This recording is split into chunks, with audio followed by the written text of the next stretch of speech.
नमस्कार। पिछली स्लाइड में पिछले टॉपिक में हमने देखा कि पुनर्जागरण काल में कला के क्षेत्र में क्या प्रभाव पड़ा और विशेष रूप से चित्रकला के क्षेत्र में क्या प्रभाव पड़ा। आज हम चित्रकला के क्षेत्र में किन किन पक्षों का विकास हुआ, क्या क्या परिवर्तन आए और कौन कौन से महान कलाकार थे जिन्होंने चित्रकला को एक नई ऊंचाइयां प्रदान की, उसका अध्ययन करेंगे। जैसा कि हमने पिछले टॉपिक में बताया था कि वृहद विषय होने के कारण हमने इसे मोटे रूप में 3 भागों में बांट लिया है। और प्रथम भाग में हमने चित्रकला और कला के प्रभावों के ऊपर चर्चा की थी और आगे के इस भाग में हम पुनर्जागरण काल के प्रारंभिक चित्रकारों और उनकी कृतियों का अध्ययन करेंगे और अंतिम और तीसरे भाग में हम कुछ महान चित्रकारों और उनकी कृतियों का अध्ययन करते हुए इस टॉपिक को समाप्त करने की कोशिश करेंगे। अब पिछले टॉपिक में हमने इस चर्चा की थी कि पुनर्जागरण काल की एक विशेषता ये थी कि यथार्थवादी चित्रण, सजीव चित्रणों की शुरुआत की गई और सिमेब्यू इसका एक प्रतिनिधि हस्ताक्षर था और उसके शिष्य जियोटो ने अपने जीवन में, अपनी कृतियों में इस यथार्थवाद चित्रण को बहुत ज़्यादा विस्तार दिया और यही कारण है कि जियोटो को पुनर्जागरणकालीन नवीन शैली का प्रणेता या जन्मदाता कहा जाता है। जियोटो शिमेबू का शिष्य था, इटली का रहने वाला था और चूँकि इसने अपने शैली चित्रों में वास्तविक और यथार्थवादी चित्रण को विस्तार से बड़े रूप में इसको प्रयोग में दिया, इसलिए कहा जाता है कि इसने बाइजेंटाइन शैली, जो कि विशेष रूप से धार्मिक विषयों तक और सीमित रंगों तक सीमित थी, उससे हटाकर अब उसने मानव जीवन से संबंधित विभिन्न पहलुओं का चित्रांकन, यथार्थवादी चित्रांकन करना शुरू किया। जियोटो के बनाए हुए एक चित्र मक्खी इतना ज़्यादा वास्तविक चित्र था कि कहा जाता है कि सिमेबू ने जैसे उसको देखा, उसको मारने के लिए उसने हाथ बढ़ाया कि जैसे उसके हाथ के ऊपर जीवित मक्खी बैठी हो। तो ये एक जियोटो की खासियत थी। यहाँ पर हमने जियोटो के 2 प्रतिनिधि चित्रों को लिया है। एक चित्र है जिसमें मॉर्निंग ऑफ क्राइस्ट, यानी जो आप देख रहे हैं चित्र में, क्राइस्ट लेटा हुआ है, व्याधि से पीड़ित है और करा रहा है और उसके साथ साथ अनेक और उसके जो फॉलोअर्स हैं, शिष्य हैं। ऊपर के चित्रों में आप विभिन्न देव रूपी कलाकृतियों को आप देख पा रहे हैं कि किस प्रकार से उन चेहरे पे भाव है। दूसरे चित्र में किस ऑफ जुडास, जो किस ऑफ जुडास के नाम से जाना जाता है, इसमें आप जुडास के किसको आप 2 व्यक्तियों के किसको आप देखते हैं, करते हुए देख पा रहे हैं और इसके साथ उनके जो साथ आए हुए लोगों का चित्रांकन इसमें किया गया है। जियोटो के बाद जो उल्लेखनीय चित्रकार हुआ प्रारंभिक पुनर्जागरण चित्रकला में, उसका नाम था फ्रांजेल्को। ये इटली के फ्लोरेंस शहर का रहने वाला था और इसकी विशिष्टता थी कि ये चित्रों के बैकग्राउंड को बहुत ही अधिक रियलिस्टिक रूप में, वास्तविक रूप में चित्रित करता था।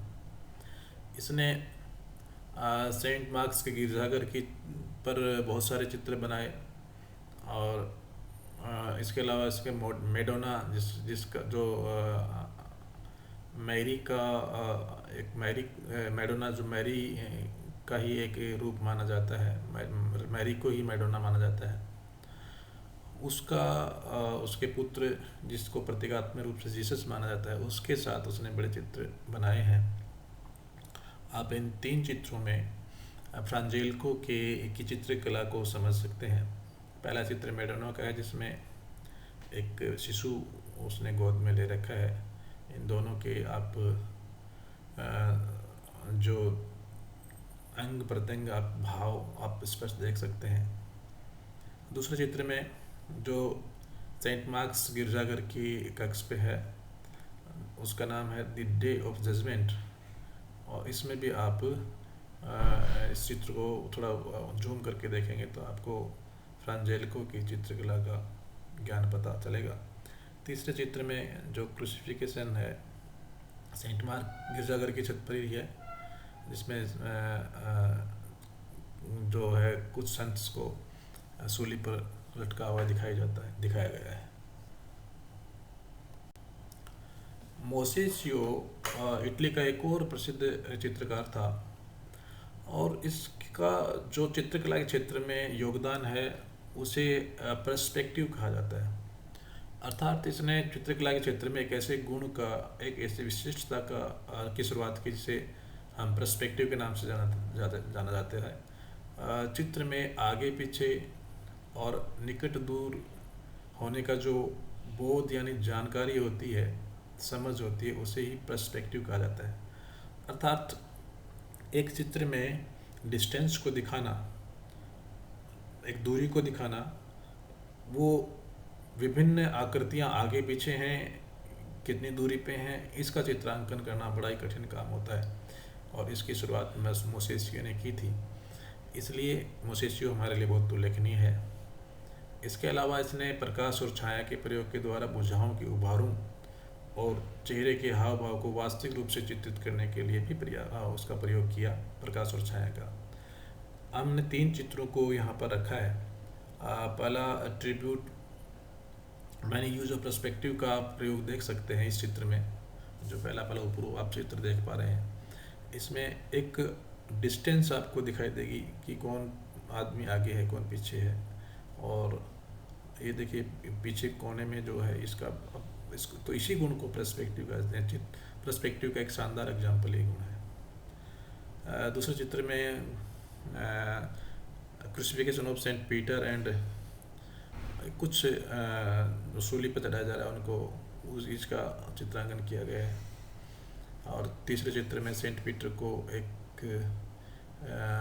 सिक व्यक्ति यानी बीमार व्यक्ति को उसको ठीक करते हुए दिखाया गया है। तो ये मोसेसियो की विशेषताएं थी। प्रारंभिक पुनर्जागरणकालीन इटली का एक और प्रसिद्ध चित्रकार था कास्टोगिनो। इसका विशिष्ट जो काम है वो है मानव शरीर के उभारों, विशेषकर मांसपेशियों के उभारों का यथार्थ चित्रण करना। आप तीसरे चित्र में आप देख पा रहे होंगे कि किस प्रकार से जो मांसपेशियां हैं, मांसपेशियां एकदम से स्पष्ट रूप से उभरी हुई दिखाई देती हैं। हाथों की मांसपेशियां आप देखिएगा। और इस प्रकार दूसरे चित्र में जो सूली पे चढ़ाया हुआ है व्यक्ति को, उसकी भी आप मांसपेशियों को स्पष्ट चित्रांकन आप देख सकते हैं। यहाँ पे हमने 3-4 चित्रों को उस प्रतिनिधि चित्रों के रूप में लिया है। और फिलिप्पो लिप्पी पुनर्जागरणकालीन जो उत्तर प्रारंभिक काल का जो काल था उसमें एक बहुत ही उल्लेखनीय चित्रकार थे। लिप्पी ने अपने चित्रों का विषय आम जीवन, आम आदमी के जीवन को बनाया है, और उसके जो हैं चित्र हैं वो लोक जीवन के विभिन्न पक्षों को दिखाने वाले हैं, जिसमें सामान्य मानवी की किस प्रकार अपने दैनिक जीवन के कृत्यों को करती है उसका उसने चित्रांकन किया है। यहाँ हमने 3 चित्र दिखाए हैं, जिसमें आप देख पाएंगे कि इसमें कोई विशेष धर्म से संबंधित ऐसा कुछ भी नहीं है, सामान्य जीवन से संबंधित रिलेटेड है। Madonna with child with 2 angels, annunciation and coronation of Virgin, यानी एक कुंवारी लड़की को किस प्रकार से कोरोनेशन किया जा रहा है, ये चित्र उन्होंने दिखाए हैं। तो लिप्पी के चित्रों में आप लोक जीवन से संबंधित चित्रांकन विशेष रूप से प्राप्त कर सकते हैं। एक और चित्रकार थे गोजोली। इसने भी लिप्पी की तरह मानव जीवन और प्रकृति पर चित्र बनाए। यहाँ पे हमने 3 चित्र उनके लिए हैं, जिसमें the dance of सैलोम, the life of Francis और द फॉल ऑफ सिमोन मगस। ये 3 चित्र आप देख रहे हैं कि सामान्य जीवन से संबंधित हैं। ये डांस हो रहा है, नृत्य हो रहा है, और ये एक सेंट फ्रांसिस की जो लाइफ को दिखाया जा रहा है। तो गजोली ने भी लिपि की तरह है, मानव जीवन और प्राकृतिक चित्रण के ऊपर चित्र बनाए। सैंड्रो बोट्टिचेली एक और उल्लेखनीय चित्रकार था।